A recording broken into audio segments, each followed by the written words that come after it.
What's up, everybody? Welcome back to Flight Simulator X, as we are going to be flying a little smaller airplane today, out of St. Charles County. Smart, what's the name of the airport? Kilo Sierra Echo Tango. I got the A2A Simulations Cessna 172, and I'll tell you what, this thing is beautiful. Got this airplane out of the factory at 0 hours. I've put 5.4 hours on it so far, Hobbs time and tack time, and absolutely loving it. So figured we take off out of here, maybe head up north towards Alton, where I used to, so I can show you where I used to take my flying lessons. Maybe do a couple of touch and goes there, and then head back, and maybe on the way back we might do some power on, power off stalls. Who knows? Just kind of show you and get acquainted with the airplane. As you can see, there's nobody in the plane right now because I have taken the guy out of it. But we will be putting him in once we complete our pre-flight walk around. And what I mean by that is we have a lot of different things to do this time around. So if we hit Shift 8 here, we're opening up this is our walk around. So we're going to do our walk around, visually inspect the airplane, make sure everything is in good working order, which it should be. I do take good care of this airplane, at least the best that I possibly can. So let's get started. Pitot tube covers are removed. We've got the pilot operating handbook. It's already in there. It's modeled in there, so we can't take it out. Weight and balance is in there as well. Park and brake is set right now. Control wheel locks are removed. Ignition switches are going to be off. Let's go ahead and hop in the airplane really quick so we can get in here and make sure everything is all good to go. So avionics master switch is off, and battery master switch, we're going to go ahead and turn that on. I don't want these freaking lights. Don't need that shit. So yeah, battery master switch is on now. Pitot heat, we're going to turn that on. Why? Because we're going to be checking it here in a minute. Fuel quantity is checked. We got plenty of there. Avionics master switch, we can just flip it on, make sure it works. And everything seems to be working there. Yep, like so. And off. Static pressure alt source valve is it's closed there, so we're good. Or it's off. And that's your panel test switch. We'll check it. Hold it in the up. Yep, there it goes. All right, so yeah, everything lights are illuminating. That's always a good thing. And that's your panel switch test switch. We can release it now. Back down like so. We'll turn the strobe lights on just so we can test everything and make sure everything's working with us, which it's on right now, and the beacon light as well. While we start our good old stuff, fuel selectors are on both. Down here, it's on both. Fuel shutoff valve is on. Flaps, we're going to put them down now. And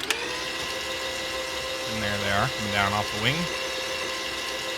Coming down. The reason we do that is we're going to inspect them. Pitot heat, we'll go ahead and turn that off, so it should still be hot by the time we do our walk around. Avionics master switch is off. Master battery switch is going to be off as well after we do make sure our lights are working, which they seem to be working. Yes, they are. So now we know those are working, we can go ahead and turn the master battery switch off and set our elevator trim for takeoff as per what is asked of us on our pre-flight inspection page.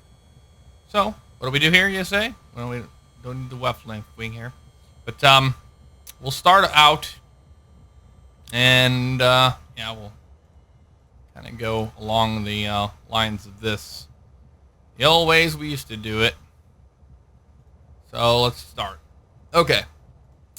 Left wing. We want to make sure we have the pitot heat on, so when we hold this down, it should be red, and it is. So that means it's hot. We can't visually touch it, or actually touch it, so there you have it. Fuselage, we'll make sure that it's locked, and it is. Looks good. Head back here to the tail. Rudder and all that good stuff, what we'll do is we'll begin to take down the first tie down here. As you see, we'll take that off. We'll inspect the cotter pins in the elevator, and as well as the cables, make sure they're not frayed for the elevator. And you might be asking, this is kind of mundane or whatever, But actually, this simulates the entire airplane, and over time, this stuff can come undone and all that, and you would actually have to deal with it later on in the airplane.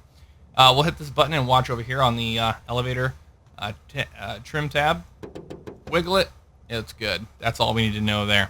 So let's continue. So you can see disconnect, check, check, check. All good stuff. Antennas are all good there and everything.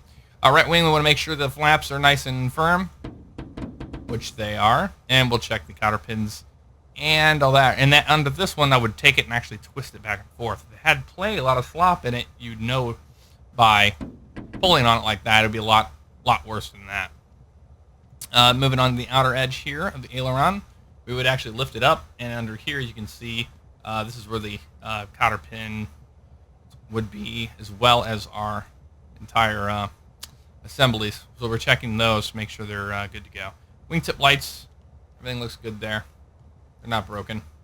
All right, continuing on, right wing, we'll take off the disconnect. No, the tie down. No problems there. All right, wheels check. The wheels look good, and tires are properly inflated. Continuing on, we'll check the gas jar. We'll check the fuel. Fuel is blue. That's what we want. Looks good to me. Continuing on, we've got our first. We'll hop up here on top of the airplane and look and make sure we have visually checking there is fuel in the airplane, and yes, there is. And that's good. All right, nose. We want to check our oil. About 6.5, almost 7. It's about 6.5. We're actually pretty good. After the next few flights, I'll probably have to put some in, but I don't have to worry about that now. Continuing on, we'll check the gas jar again here for the gas underneath there. Looks good. It's blue, and the strut was good, and inflation looks pretty well. Good there. Nose, we're just to make sure there's nothing obstructing it, and my prop blade is good as well. Nothing hurt there. On nose, nothing, no debris. Looks good. It can get proper cooling into the airplane. Back here to the nose, static port looks good and clear. The left wing, we'll check the gas in there, and we visually can say yes, we've got gas in there as well. So continuing on, I'm kind of flying through this, I know, but making sure that the fuel's good there. And in the real airplane, this is what you would do. Proper inflation looks good there as well. On the outside, we would take down the final one, tie down there. Make sure the stall horn is clear, which it is, and then the outflow, the fuel tank vent is good as well. Okay, continue on the outside. We'll check and make sure there's no broken pins or anything, and it looks good to me. Well, we can head over here and do the final check. Flaps are good, and I see nothing wrong with those as well. So that's always a good thing. Back to the cabin. Everything looked good. We had no issues, so cannot complain there. All right, so let's get the airplane closed up, and so we can get up and on our way here. Okay, that is closed. Let's take the chocks out here. Well, chocks are off. First thing is first. I want to get my guy, my pilot. There he is, my 165-pound man. That's me. Fuel quantities are looking there. This is where I would load everything up on the airplane. Back to here, we can put sunglasses on, which we do have. Everything else looks good. Don't need any other stuff. So we're chocks away, and we're ready to actually go ahead and start this airplane up. So let's do exactly that. Doors are closed and locked. Everything seems good there. All right, so we'll head down here, and very first thing, what you're hearing there is the sound of my ailerons moving. So we'll turn the master battery switch on, like so. Now, to start this airplane, it's actually pretty simple. This is the first flight of the day, so we are taking a little precautions. That's why we did the walk around check and all that good stuff. But as we do this, we are going to make sure that we make the oil pressures are good and stuff before we run the engine too hard. We don't want to foul fuel plugs either, or spark plugs, rather. So that's all on. Let's go ahead and show you how we do this. Well, let's make sure everything's all the way out like so. We'll turn on the auxiliary fuel pump. There it goes. I'll add my mixture in. Here it's spike up. We're looking for this fuel flow gauge to get up there to the 5, which it just did. So I'll pull it back out, and fuel pump is off. Just like that. That's that easy, honestly. So to start this airplane, we're just going to turn it over, and I'm going to advance mixture as seed fit. So we'll crack the throttle like so, and she fired up quite nicely there. Idle it up a little bit, about 1,000 RPM looks good. We're going to let it warm up. So as you can see, the the oil temperature gauge here on the left-hand side, it still needs to be up in the middle before we do anything crazy on takeoff or anything like that, or high RPMs. We want to take care of our airplane. So while we have that on, let's go ahead and turn our avionics switch on. The beep. It will be loud. There it is. Brings back those old memories I used to have of flying this actual airplane. Alright, so let's get everything situated there. Looks happy. Thinking all that good stuff on. Starting to get warmed up now. Let's go ahead and bring our flaps up. Like so. We open our window up. Hear the actual engine a little louder. But what we're going to do, go ahead and pop our headset on like so. It's a lot quieter in the airplane that way. And on the outside view, you can see here's our guy. He's got our headset on and we're ready to go flying today. How about that? Alrighty, I think we're ready to taxi out and head out. First things first, we want to check our automated weather. Kilo, Sierra, Echo, Tango, automated weather observation, 162. The wind's going to be out of the south again. Wind 17, at 10. Visibility greater than 20 undo our brakes here. Sky condition clear. Temperature 14 Celsius. We'll check our brakes. 11 brakes. Celsius. Altimeter 2991. Kilo, Sierra, Echo, Tango, automated weather observation. Yeah, we know the weather. 1622. We got it. Okay, so to prevent these spark plugs from fouling on us, what we're going to do is, we're at a higher RPM, but we're going to actually go ahead and lean out the engine a little bit because we're pulling the mixture back. We're going to lean that sucker out about right there. So keep this running nice and good. We don't want a too rich of a fuel mixture combusting a lot harder to get all the fuel splashed up on the plugs. We don't want to foul them.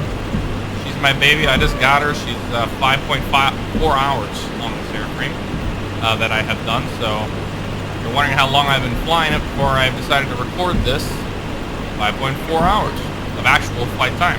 The engine turns. When the engine turns, it starts going. That's how it works. This way. We'll be taking off on runway 18. I believe it's 18.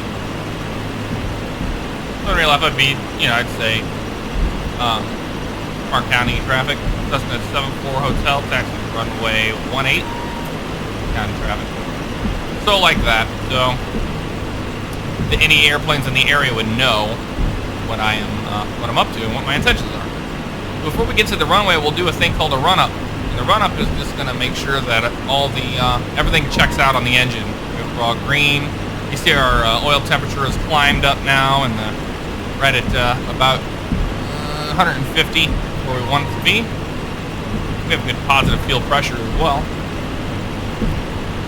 Alright, so, and you can see the windsock over here also indicating which way the wind is coming down. It's blowing right down the runway, so that's a good thing. So we're almost to the run-up area, not quite yet. We'll head it over this way. Alright. This is probably going to be a good spot to do it, right up here. And up here. Just a little turn area right here. So what do we do when we do a run-up? Well, we point the nose into the wind. Right now. Pivot around that right side. There we go. We want to be about 170 into the wind, so like that. Probably good. So, to do the run up, let's set our parking brake. Pull that out. Looks good. And what we're going to do is we're going to run up the engine to 1800 RPM.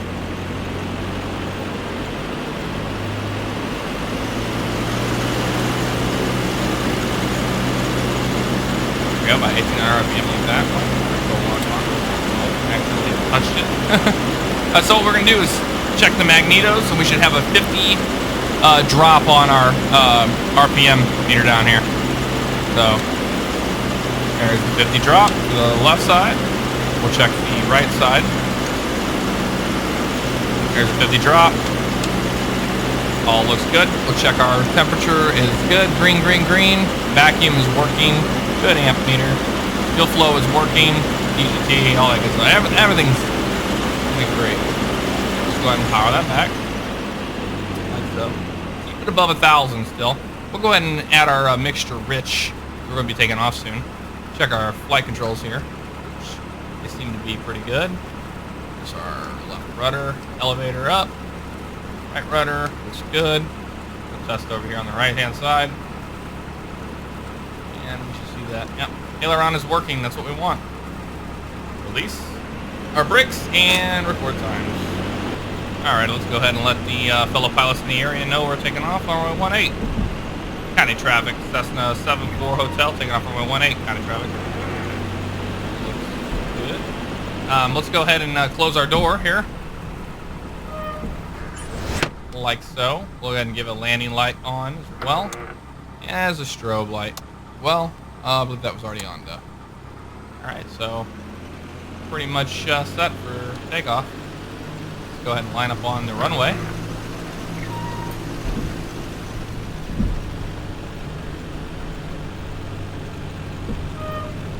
Seems legit. Not loading those textures in. Nice.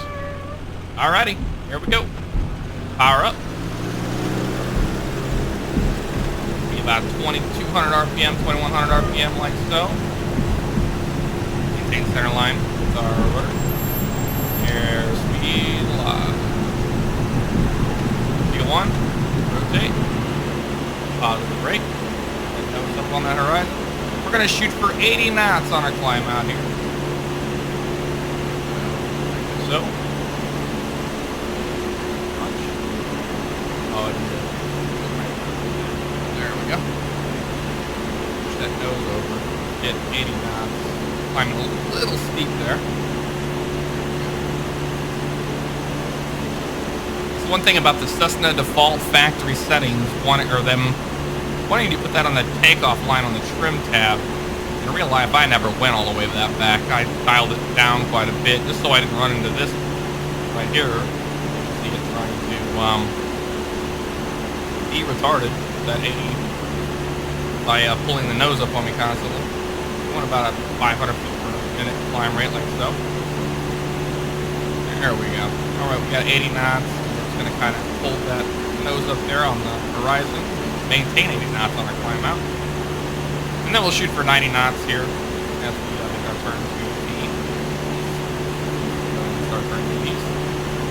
We want to do. We're on the upwind, so we'll do nice and shallow turns to the left. If we're downwind, we would maybe turn a little steeper than that.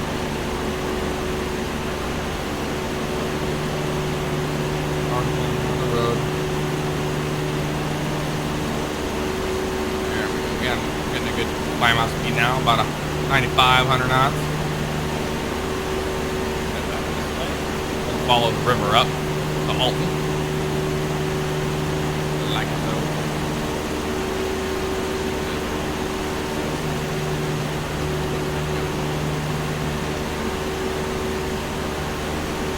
So, once we get up, we're going to climb to about 2,000 feet. Once we're at 2,000 feet, we'll trim the airplane.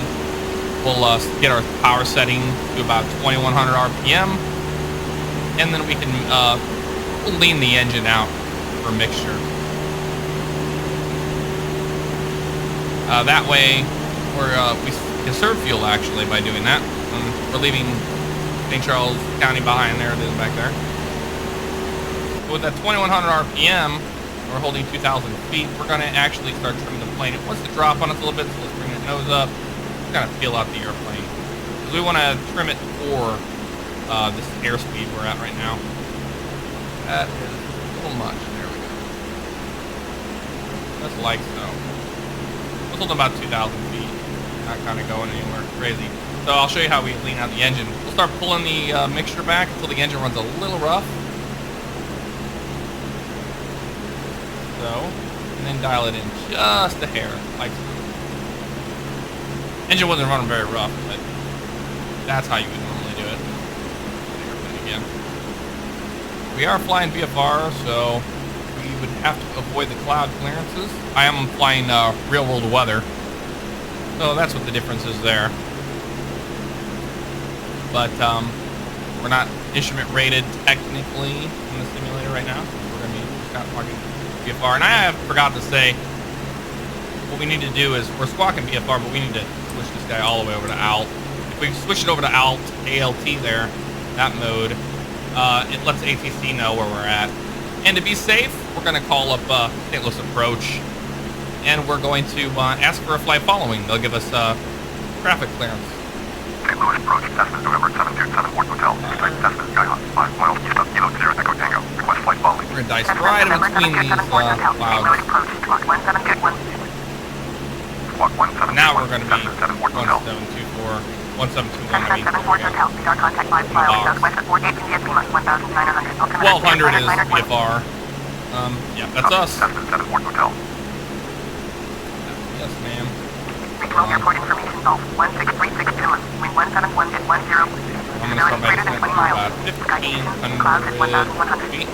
Temperature 14.11, altimeter 2991, visual, runway 17 in use. Landing and departing runway 17. VFR aircraft redirection of flight. All aircraft feedback mode instructions. Advise controller on initial contact you have Golf. Regional airport information Golf 16362, wind 171 at 10. There's alt and off to our left. 20 miles. Sky conditions, clouds at 1,100. Temperature 14.11, altimeter 2991. Where this airport is, we're listening to here. Landing and departing runway 17. Go ahead and look over to the tower frequency. The airport we're going to be landing at is the one that I did all my flight training in real life at, in this exact airplane, in a 172R. So I do know the airport. I am very familiar with it. There's a lot of landings and a lot of hours there. So it'll be fun to shoot over here. And it's actually technically in Bethalto, Illinois, where that's located. So we're right flying down the Mississippi River. Illinois is on our left and Missouri's on our right. So the airport, where is it at, you ask? It's right off of our, not our nose necessarily, but more 10 o'clock. And we'll head over that way. What I plan to do is enter a, we're not going to enter the traffic pattern, which we would want to do in real life. Instead, we're going to just enter a right base for runway 17. It's not like how you would normally do it if you were to join a traffic pattern, but they do have a tower. They're Class D airspace.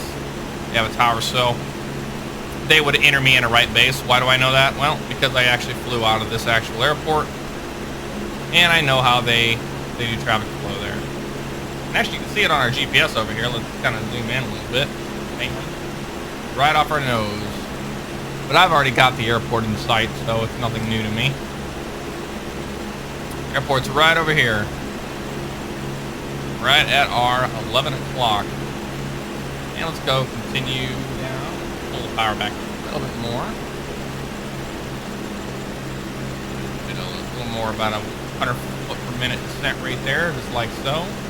And we want to get to about 1,500 feet, 1,400 feet. Pattern altitude is about 800, so what we would want to do is do 1,400 because the airport's actually about 500-600 feet above sea level in elevation, so we would accommodate for that. What we'd be doing.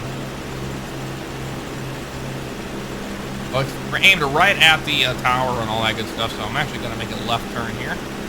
We're at 1,500 feet, looking good.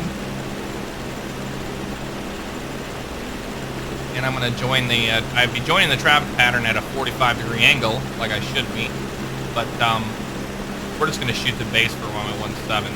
I don't know if I can see the mouse person or not, but that's runway 17 down there.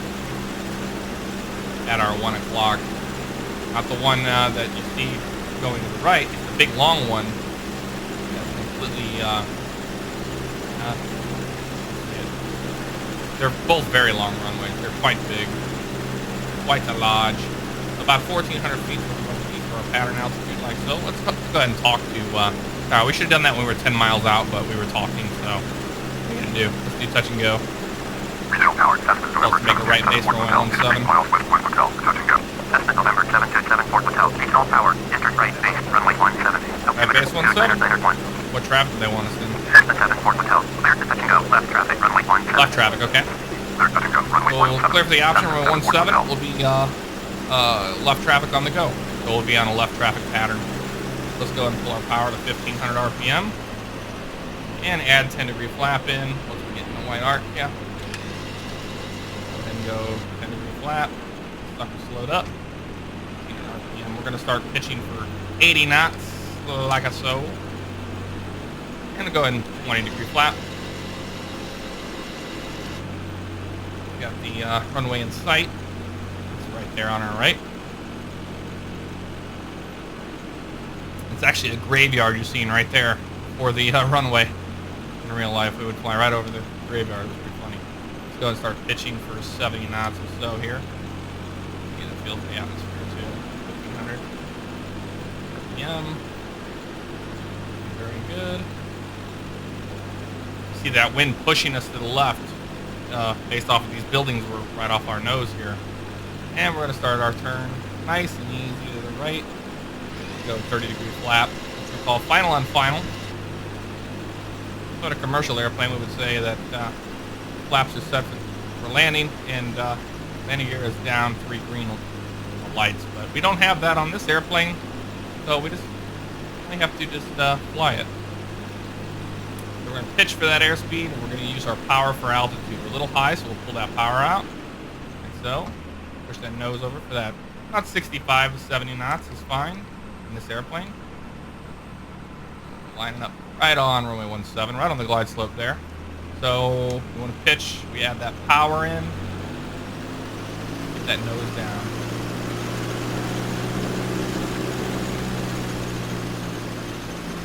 Like that. Closer. What we'll do is when we come over the piano keys, we'll pull the power completely out and we'll round out to flare. So like so.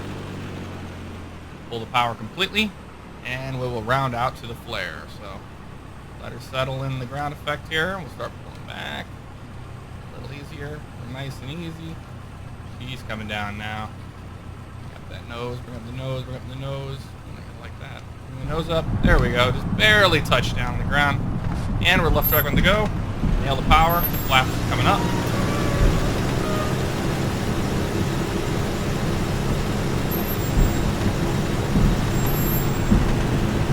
There's 55 knots. Rotate. Up we go. We're going to be left traffic on the go. So we're going to climb to 1,100 feet, and then we'll start our crossing and turn to the left. We're going to look at the windsock when we go by, make sure that the winds haven't switched on us. And where's it at, you ask? Right there, the big orange thing down there. There it is. Winds are still coming directly out of the south. About 17, 18 something. They want us in a left traffic pattern. We're just getting that nose up on the horizon, holding that 80 knots for a good climb for our VY speed, best rate climb. There we go. That nose up at 80. When we cross 1,100 feet, we'll go ahead and start our crossing to the left. Square up the pattern. Up.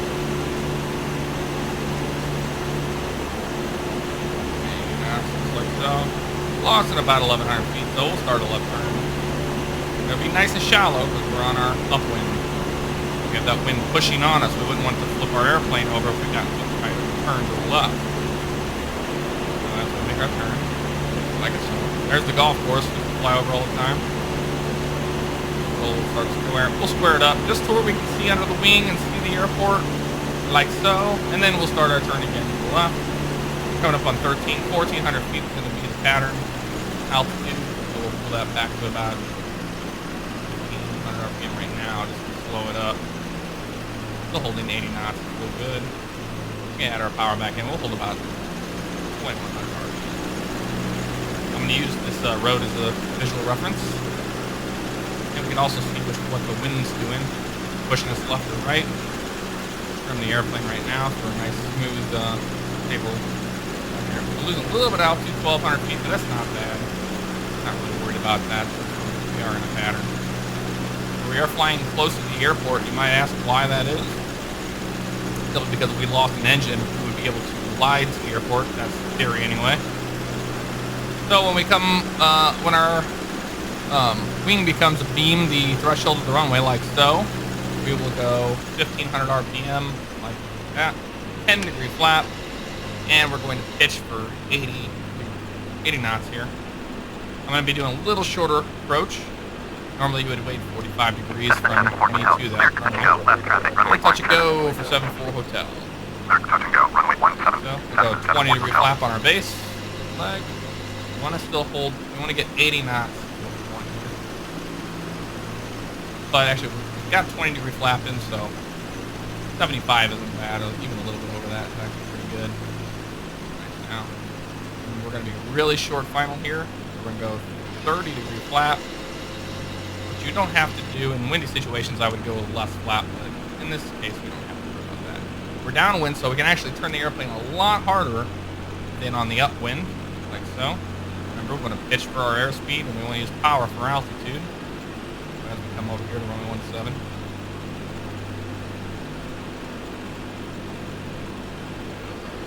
More. Looking pretty much on it right now. There's 70 knots right there. A little high, but we're going to be on the glide slope when we line up. That's the theory anyway. There we go. Right on that glide slope we want to be. Short final. So, pull that power out. So, get our round out to flare happening. Close to the ground. All about smoothness on your round out to flare, because this is the hardest thing as a student pilot, getting used to that. You don't want to put that nose wheel into the ground. Hold it up, hold it up, hold it up. Up, up, up, up, up, up. There we go. Get down. Add that power. Bring up our flaps. How we look at our time?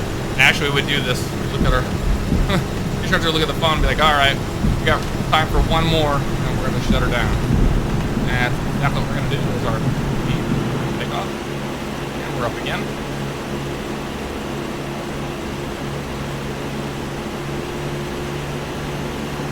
Oh, flying power. I forgot to tell you guys earlier, when I was coming in my descent to the airport, I actually did put my mixture full to rich on landing. I want that so we get maximum arm damage. Thumbs down a little bit. Nose up to 80 knots. My instructor would be yelling at me there. On that 80 knots. Look at her eyes. Feel it out. Feel it. But this time we're going to tell them we want a full stop. Regional power, Cessna November 727 Hotel, to land. That's alright. 777 Hotel, regional power, make right downwind, runway 17. Oh, okay. Right, traffic now. Fly right downwind, runway 17. You can do that. Hotel. A little bit different. Wood River. Alto, down to Alto, Illinois. A lot of oil refineries and stuff up around here. Shallow. Watching that altitude. I know the area, so I'm not going to be doing a squared approach on that one. I'm just not following that road there. That road runs right alongside. I only know that because I own it so much in real life. I used it for visual reference point. 1,400 feet. Pull that power back a little bit, not too heavily. You can run it about 2,100 RPM. Like so. And that nose back up here. We want to maintain about 1,400 feet. A little low last time, but it actually worked out.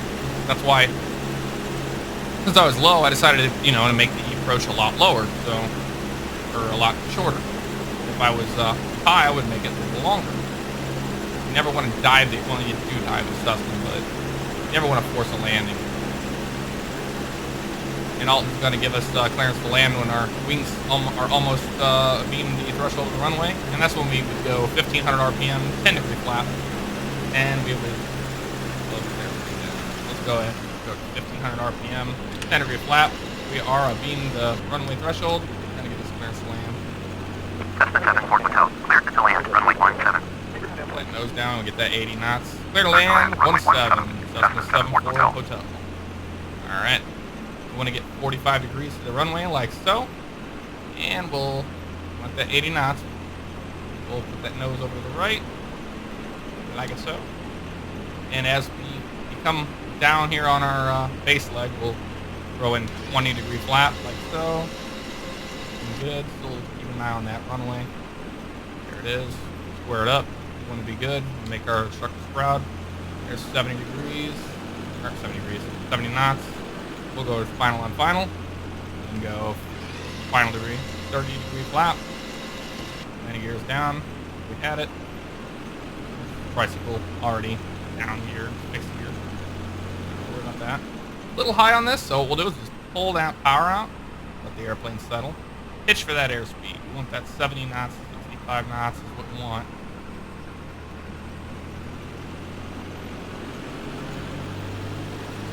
There we are, right on the glide slope. We're going to be a little low if we continue that path. Right like this is good. 65. That nose over a little bit more. A little more power. There we go. Just like that. Right on that glide slope. Come over the piano keys, we're going to pull our power. And we'll do it right now. It'll round out the flare. And you can have hard landings in this airplane, let me tell you. We're just, after you've done it for so long, it's kind of hard to have shitty landings, I guess. Flying the real thing. Go hold that nose up, nose up, nose up, nose up. Oh, look at that beauty. There we go. All right. Don't care about the haters. What's going there? Let's vacate the runway for this guy. Make him happy. So after takeoff, we're going to go ahead and do it now. For after landing checklist. Go ahead, brakes here. Put that guy over to standby. Like so. Bring our flaps up.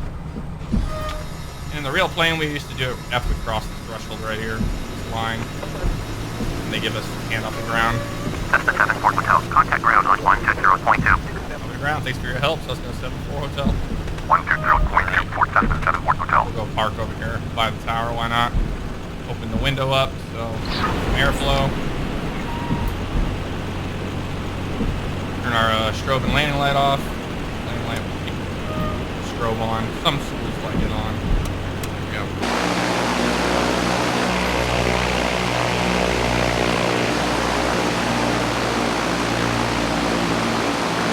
Beautiful airplane.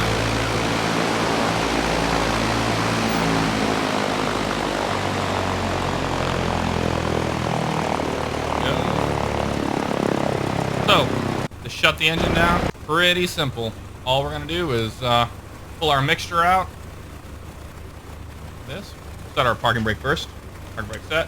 Pull our mixture all the way out. And let her die. There she goes, just like that. And we'll turn off our avionics. And we will turn off our ignition first. And then master battery off. You'll hear it wind down. Like the real airplane. I hope you guys enjoyed this flight. Many to come in this airplane. I hope you are learning a little bit about it. Maybe you want to get it yourself. I highly recommend it. So yeah, probably doing a lot of flying in this airplane. I'm thinking about getting the middle viz 737-200. Haven't decided yet on pulling that trigger, but if I get it, we'll do some flights in that or something. But I like to bring a new airplane to the table, you know, here and there. Something different. Fuel selector, we can slip it to left or right. It don't matter, but I always just keep it on both for simulation purposes. Let's install the control lock. There was a way to... Not that. Control lock, we'll just go and put it in now. That holds the controls steady so they don't move around if it's windy outside. Go ahead and empty the plane out. Oh, we're in it. Left door. Open that sucker up. Let's close that window, actually. Like so. Let's take our headset off. Bam. We would grab our stuff. And actually, let's look at the tack time and Hobbs time. Tack time, looks like we got 5.9 hours and 5.9 hours on the Hobbs. So we were actually, let's think about it. We were for 0.5. We were up for, we had a half hour actual flight time today. So The rest of the time was spent taxiing and all that good stuff. So yeah, pretty cool. Let's go to the outside here. Let's empty my guy out. Get out of the airplane. There he goes. He's out of the plane now. Oh, we can put our wheel chocks on. Tie down the airplane. Everything looks good. Close the door. There you have it. November 727 for hotel. See you guys.